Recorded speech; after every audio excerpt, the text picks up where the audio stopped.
peu de monde le savent, mais dans les batteries au lithium, il y a beaucoup de nickel et du cobalt.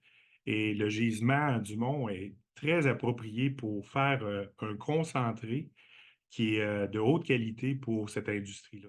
Qu'est-ce qu'on voit, qu'est-ce qu'on veut avoir pour le projet du Mont à moyen, long terme, puis à quoi est-ce qu'on peut s'attendre là, en termes de production également? Nous, on voit un début de construction en 2026, peut-être un petit peu plus tôt. Je ne veux pas faire des fausses promesses, mais c'est dans un avenir rapproché. Il faut penser que c'est un projet assez important qui est un peu similaire à la mine canadienne à mer Arctique, donc ça va nous prendre environ 2 ans. La mine, elle, va produire environ 52 500 tonnes par jour de minerais et on va produire 39 000 tonnes de concentré pour l'usine de transformation. Ce projet-là se situe dans un secteur là, qui est habité à la fois par des Allochtones et des Autochtones également. À quoi ressemble la collaboration avec la Première Nation Abitibi-Winnie? Là? Les discussions que vous avez eues avec la communauté de Picogan, est-ce qu'elles sont bonnes là, en ce moment? C'était déjà dans les valeurs du Mont Nickel dès le début. Donc,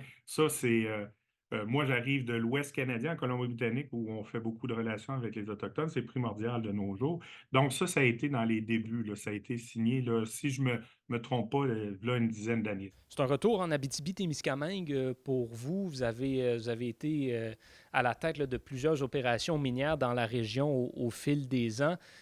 Parlez-moi là, un petit peu là, justement de vos expériences là, dans les dernières années, puis qu'est-ce qui vous amène à revenir en Abitibi-Témiscamingue? J'ai travaillé 8 ans pour Agnico Eagle, des débuts de la mine La Ronde, avec les projets d'expansion pour Agnico Eagle que j'ai travaillé au Mexique et en Finlande. Après, je me suis joint au groupe Osisco pour la construction de la mine canadienne dans l'Arctique. Pour moi, là, c'est un retour au bercail, puis je suis vraiment content de revenir aussi au Québec.